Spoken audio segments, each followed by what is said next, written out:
तो आज हमारे साथ है बम बम ठाकुर जी, जो कि जानते ही आप इनके बारे में। और बम बम जी, अब क्या लड़ाई जो है, हमेशा एक नया नया तरीके का जो आप देखते हैं, तो फिर अब एक आश्रम के लेकर भी लड़ाई सुन रहे हैं। तो अब मैं देख रहा हूँ, क्या आर पार क्या कुछ मूड जैसा है क्या?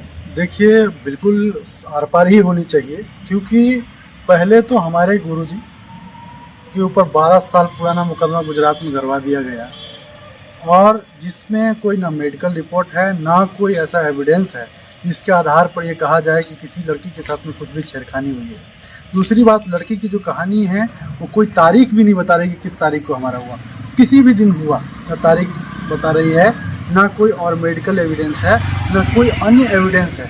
उसके बाद भी बापू जी के ऊपर मुकदमा करा दिया गया, उनके बेटा के ऊपर मुकदमा करा दिया। 2001 में जो बड़ी बहन है वो बोलती है हमारे साथ में रेप हो गया, तो छोटी बहन को 2002 में आश्रम में चुन रहा है, ये सवाल उठता है। तो ये तमाम जो बातें लड़की की है वो उससे बातें पता चलता है, और वो खुद भी वक्ता थी, सत्संग करती थी आश्रम में, लोग सत्संग सुनाती थी। तो वो चाहती तो कभी भी कि ये बात जो है पब्लिक में रख सकती थी, लेकिन नहीं। जैसे ही जोधपुर में एक झूठा मुकदमा गढ़ा गया बापूजी के खिलाफ, उसके बाद आनंद फानंद में पूरा जो है मुकदमा तैयार किया गया, क्योंकि उन लोगों को डर था कि कहीं इस केस से बड़ी हो गए तो बापूजी छूट न जाए।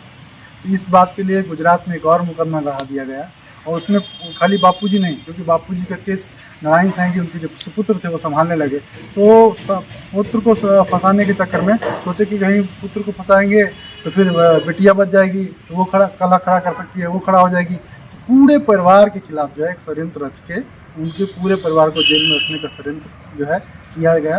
और उस झूठे मुकदमे में जितने आरोपी थे, जो अहमदाबाद वाले मामले की बात कर रहा हूँ मैं, वो सब बरी हो गए, और बापूजी को उम्र कैद की सज़ा सुना दिया गया, और जोधपुर में भी उम्र कैद की सज़ा सुना दिया गया। बात मैं करूं कि भाई जिस IPS अजय पाल लांबा, जो वहाँ का SP था जोधपुर का, उसने केस बनाया, जो खुद बोलता है कि मैंने बापू के खिलाफ एविडेंस बनाया। भाई आपका काम मतलब ऐसा उन्होंने बोला हुआ है कि उन्होंने एविडेंस बनाया बोल रहा है, और ये कहते हैं कि मैंने वहाँ का वीडियो बना के लड़की को दिखाया। तो उन सबसे बातों, ऐसे पुलिस को BJP के नेता वसुंधरा राजे ने सम्मानित किया। उसके बाद मैं बात करूं, अमित शाह ने चंचल मिश्रा, जो बापू जी के केस में IO था, उसको अमित शाह ने सम्मानित किया। उसके बाद जो जज था मधुसूदन शर्मा, उसको जैसे बापू जी को सजा सुना दिया उसने उम्र कैद का जोधपुर में, तो उसको प्रमोशन दिया। ये तमाम बातों को जोड़ के अगर देखा जाए तो पता चलता है कि जो सरकार है, जो अपने आप को हिंदूवादी कहती है, अपने आप को राष्ट्रवादी कहती है, अपने आप को धर्मवादी कहती है, और हिंदू धर्म का ठेकेदार बने बैठी है, वो कहीं ना कहीं सनातन के पीछे पड़ गई है, और वो सनातन को छिन्न भिन्न कर देना चाहती है। अभी मैंने एक ट्वीट पढ़ रहा था अमित शाह का, वो कह रहा था कि हमने 13 लाख एकड़ ज़मीन था, मैंने एकड़ ज़मीन था मुसलमानों के पास में 2013 से पहले, वक्फ बोर्ड का बिल ला के अब जो है 21 लाख एकड़ बढ़ा दिया है। तो इस तरीके की बात ज़मीन एक तरफ बढ़ा रहा है, और ये सब तमाम मुकदमा पूरा करने के बाद भी कहीं भी उनका मन का संतुष्टिकरण नहीं हुआ। तो अब बापूजी के जो अहमदाबाद आश्रम है उसको तोड़ने का प्रयास किया जा रहा है, जबकि वास्तविकता ये है कि वो ज़मीन में 10 एकड़ ज़मीन जरूर सरकार से लीज पे लिया गया है, उसका अलावा जो ज़मीन है वो खरीदी भी गई है, लेकिन बोल रहे हैं कि नहीं, वहाँ पे शर्तों का उल्लंघन हुआ। अरे कौन सा शर्त भाई? वहाँ पे अगर गुरुकुल खोला गया तो कौन सा शर्तों का उल्लंघन हुआ? क्या उससे लोगों को आम लोगों को फायदा नहीं है? वहाँ पे अगर गौशाला चलाई गई तो क्या शर्तों का उल्लंघन हो गया? या गाय के बने हुए गोबर से कंडा बना के गाय के लिए चारा के लिए भीख नहीं मांगे तो उसमें कौन सा गड़बड़ कर दिए? वहाँ जो सेवादार रह रहे हैं वो अपने मेहनत से अगर कोई गाय की गिलोय की गोली बना के लोगों का बुखार ठीक कर दिया तो वो कौन सा बिजनेस है? अगर वो हरा रसायन बना के लोगों का गैस ठीक करने का प्रयास किया तो वो कौन सा गड़बड़ है? ये बात इनसे पूछना पड़ेगा। ये बापूजी द्वारा सेवा कार्य चलाया जा रहा था, वहीं के से देश भर के लोग वहाँ पे जुड़े हुए थे। वहाँ पे माँ महगीबा और बापूजी का समाधि स्थल है, उससे पहले जयवल ऋषि का वहाँ पे तपोस्थली है, ये सब लोगों को जानकारी है। उसके बाद भी उस आश्रम को तोड़ के ये लोग नया नौटंकी और खड़ा करना भी बात क्या कि भाई शर्तों का उल्लंघन हुआ है। शर्त वर्त का कोई उल्लंघन नहीं हुआ है, इनका ड्रामा है। इनका ड्रामा ये है कि उनको ये आश्रम को तोड़ना है और वहाँ पे ओलंपिक करवाना है, और ये बात स्पष्ट नहीं कर रहे हैं ये लोग कहीं से स्पष्ट नहीं कर रहे हैं कि हमको ओलंपिक करना। सच बताओ ना लोगों से, और अगर ओलंपिक वहाँ करवाना है तो क्या देश में और कहीं जगह नहीं है? मुसलमानों को तो आप बोल रहे हैं हम दे रहे हैं, हमारा उससे विरोध नहीं है कि दे रहे हो, लेकिन अगर सनातन धर्म के लिए, रक्षा के लिए, सनातन को सूझबूझ बढ़ाने के लिए, बच्चों का चरित्र निर्माण करने के लिए गुरुकुल, बाल संस्कार केंद्र ऐसे जहाँ से चल रहा हो, दिव्य काम चल रहा हो, ऐसे मेरे गुरु जी का आश्रम, बापू जी का आश्रम को तोड़ने का प्रयास करेंगे। ये कहाँ से हिंदुत्व हो गया, कहाँ से ऐसे में विश्व गुरु भारत बन जाएगा? क्या नरेंद्र मोदी के बयान से भारत विश्व गुरु हो जाएगा? क्या झूठ बोलने से विश्व गुरु बन जाएगा? झूठ बोलने से विश्व गुरु नहीं बनेगा। विश्व गुरु बनेगा संतों के जो प्रयास हैं, संतों का जो सूझबूझ है, संतों का जो तपस्या तेज बल है, वो जो समाज में जब फैलेगा, देश के लोग जब समझेंगे, विदेश के लोग जब इसको समझेंगे, जो हमारे ज्ञान है, संस्कृति है हमारे, उसका जब सम्मान देश विदेश में हो जाने लगेगा, तो उसका नाम विश्व गुरु होता है। कोई पापा नहीं विश्व गुरु बन सकते। पाँव पाँव करने लग जाए, हमने यहाँ युद्ध रुकवा दिए, हमने वहाँ ये करवा दिया, हम जो है इतने पढ़े हैं, टाइपराइटर दो थोड़ी देर के लिए बंद हो जाए तो 10 बोल नहीं पाते हैं, वैसा आदमी हमारे जो देश को विश्व गुरु बना रहे हैं। और जो संत लगातार 50 वर्ष अनवरत सत्संग कर रहे हैं, सेवा कार्य चला रहे हैं, उनके खिलाफ इस तरीके का मुकदमा करके माहौल खराब करने का प्रयास। जी, आप तो टेलीप्रॉम्प्टर की बात कर रहे हैं, तो टेलीप्रॉम्प्टर के बिना आप कह रहे हैं कि वो बोल नहीं पाते हैं। बात ये है कि आप जो लोग इस आश्रम की लड़ाई लड़ रहे हैं बचाने की, तो उसका नोटिस पहले से आया हुआ है, अब उसमें क्या बदलाव आ रहे हैं आप लोगों के विरोध से? कोर्ट देखिए, कोर्ट गए थे, अभी स्टेज 1 तारीख तक का मिला हुआ, लेकिन ऐसे आसानी से टूटने नहीं दिया जाएगा। हम लोग बैठेंगे और नहीं होगा तो धरना पे भी बैठेंगे, अनशन भी करेंगे। ये सरकार के सामने हम झुकेंगे नहीं, क्योंकि इनकी हम लोगों ने झुका और हम लोगों ने जो चुप रहे उसका फ़ायदा उठाए। हमारे गुरुजी के पूरे परिवार को 10 साल जेल में रखे और 12 साल जेल में रखे, और उसके बाद अभी भी नारायण साईं जेल में ही हैं और बापूजी मेडिकल जमानत के बाहर।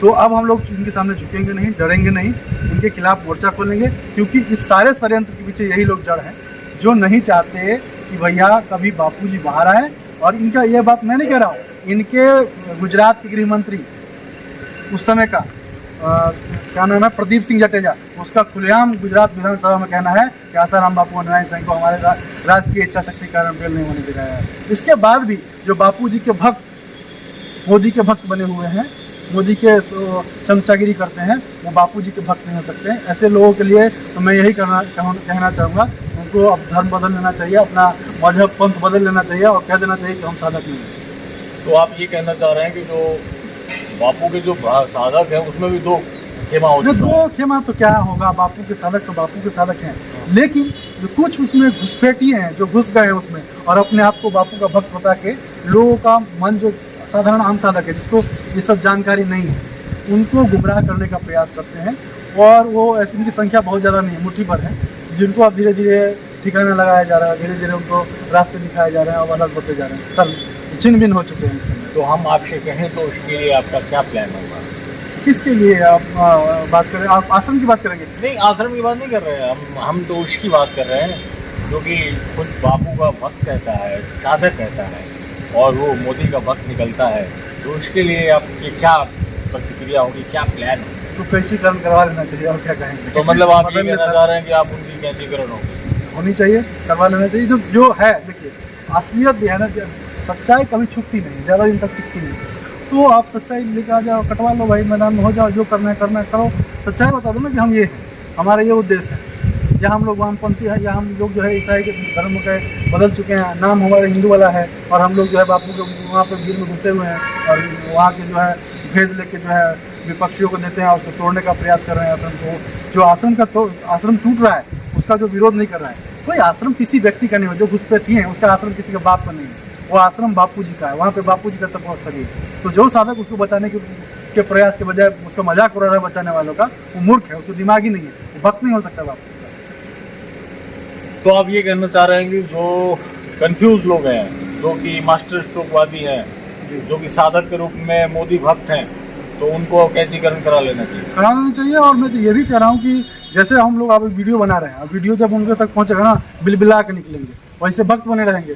जैसे वीडियो निकलेगा हमारे साथ में आपकी चर्चा का, ये जबकि एक एक बात का, जो मैंने इतनी बातें करी है ना, कोई भी बातें बिना प्रमाण की नहीं की, और सबके सामने है ये सब बातें। उसके बाद ये लोग बिलबिला के निकलेंगे और छटपटाहट इनमें शुरू हो जाएगा, तो समझ लीजिए कि ये लोग बापू के भक्त नहीं, ये नरेंद्र मोदी के भक्त। तो फिर आप उनकी जो भक्त है, आप लोग उनकी भी पहचान करें, और आपका जो कार्यक्रम है, खास करके जो विरोध जो चल रहा है सरकार का, और जिस तरीके से सरकार का क्या विरोध नहीं कर रहे हैं हम लोग, सरकार का विरोध नहीं कर रहे हैं, हम नरेंद्र मोदी का विरोध कर रहे हैं। तो फिर वही तो सरकार है। आप बने हुए हैं सरकार, उनके बीजेपी वाली तो कमी है, ये सारे दो गुंडे हैं ये, इनको स्वीकार कर लिया इन्होंने, खुलेआम गुंडागर्दी कर रहे हैं, जो मर्जी आ रहा है।